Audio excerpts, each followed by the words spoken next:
UKR revisiting the indication and planning. There is nothing new in this. The indications remain the classic indications, which are anteromedial osteoarthritis, and perhaps an extended indication is SONG, that is spontaneous osteonecrosis. So we have absolutely a major resection technique, no release of the ligaments, and after the UKR, we restore the pre-morbid condition of the knee. However, we had this Cosin and Scott criteria which are laid down. I would put them as non-believers in UKRs. So if you follow these strict criteria, the indication of UKR would go down to as low as 5%. That means age greater than 60, weight less than 82, no heavy work, minimal rest pain, pre-op flexion, all these you are aware of these, And recently, the AAOS has added what is known as AUC, that is appropriate use criteria. Again, they are reinforcing these. So if you use these criteria, I think the indication would be less than 5%. So I would call this sort of a North Atlantic divide between these. So these they are not believers in UKR. However, the Oxford, as they lay down the criteria, we have classical bone-on-bone osteoarthritis. Obviously, all inflammatory arthritis should not be done.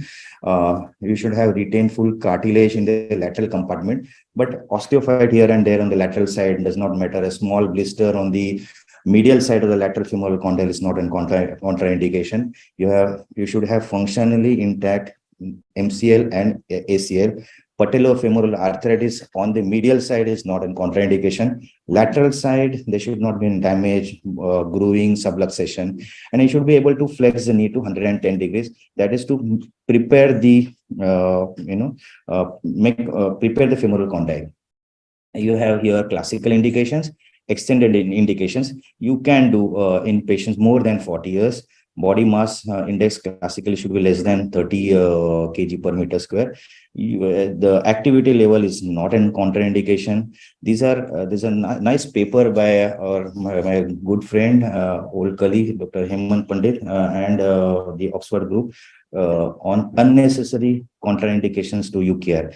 So they have compared these groups, age more than 60, less than 60, weight more than 82, less than 82. Chondrocalcinosis was supposed to be a classical contraindication. Patellofemoral, especially medial patellofemoral degeneration, is not a contraindication. Activity score, if you measure this in Tegner's scale, more than 5, less than 5, and Cosin's criteria, if they are fitting into ideal criteria, not ideal criteria, and they had long-term comparison of at least 10 years, and did not find any significant difference. I am talking about statistical difference in the survival rate in these two groups. So these are unnecessary contraindications. Anterior joint pain may not be a contraindication, because classically we tend to check this Richard Burr's test, which is one finger test. Patient points at the one finger and tells you the medial joint line is painful, and vis-a-vis the grab test, he holds the entire knee with the hand, and that's a contraindication to it. But if you see this localization of pain is vague, and this is a group of patients where this was the localization of pain, and the UKR survival outcome was independent of it. However, if you see lateral side PFJ compartment arthritis, that's in contraindication. So as a planning, you would do standing epilateral, valgus in 20-degree flexion, you do stress test. So what you need to do is, in the valgus, you have to see two things. One is correctability beyond neutral, and second thing is the lateral joint space should not close. That means the lateral cartilage is intact, and there is a correctability of this joint. And on the varus test, there should be bone-on-bone disease. It should touch. So there is a full thickness cartilage loss. The partial thickness cartilage loss, the outcomes of UKR are not good. Perhaps it's too early for doing the UKR. Then you do a true lateral. I will tell you why do you need that. Skyline view to see the patellofemoral arthritis, and standing flex. Again, if you don't do the valgus stress at 20-degree flexion, there is Rosenberg or Schuh's views. So if you put all these together, radiology, history, examination, surgeon's assessment, and prior investigation, not actually absolutely necessary, like orthoscopy or MRI, they're not necessary. In fact, if you do a prior, some surgery, then you have to delay the UKR. So if you put all these together, the sensitivity, specificity, positive predictive value, negative predictive value, and accuracy increases to significant extent.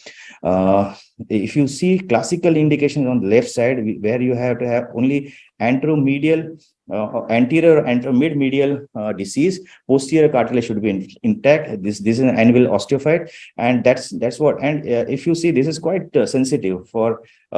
We can predict that the ACL is going to be functional.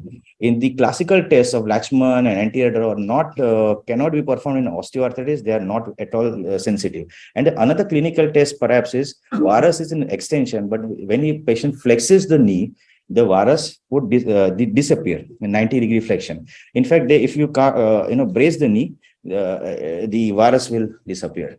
So in the lateral exercise, these are the signs which have been described of ACL present, ACL absent, and there is the lower third or lower two cases are where the ACL is gone.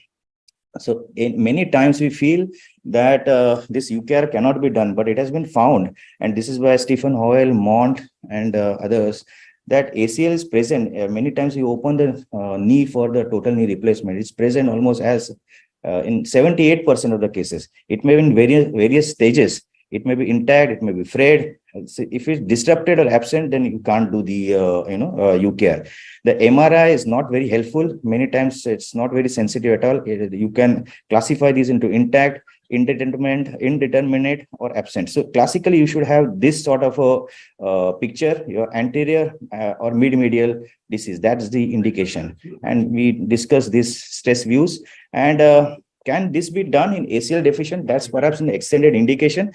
But if you have functionally stable in elderly, if the knee is functionally stable, perhaps you may be able to do it. In the younger cases, younger age group, you may combine this with along with the ACL reconstruction.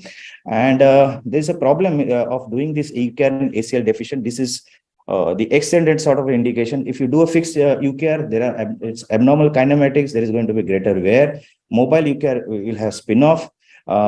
So this may be done with the ACL reconstruction, but the trajectory of this has to be different. It has to be more vertical. You may do it, especially fixed UKR, in the functionally stable knee in the elderly. The UKR with the robotic is like old wine in a new bottle. It allows accurate and precise alignment. We have a lot of kinematic placement is a buzzword of today, and you may be able to do that. There is a zero learning curve in the robotic as against 25 cases in the Oxford phase 3, and it may allow lateral, because lateral is requires more precision. It may allow lateral uni with the precision. So every time you do it, it's accurate and precise. That's this is from this article. Every time it's same way, it's accurate and precise. And what a robo cannot do everything for you. What surgeon has to do is patient selection, soft tissue handling, implant design and fixation. Surgeon has to decide. But robotic will let you do implant positioning, soft tissue balance, lower limb alignment, and proper sizing perfectly every time. And it's a busy slide. I won't go into detail, but the results of lateral unicondylar, that's an extended sort of indication. But this is perhaps with this manual way. But if you have the robot, the things can improve. And the functional score, the patient-related outcome, PROMs, patient-related outcome measures, are perhaps better with the robotic. So that's all about it. Yeah, thank you.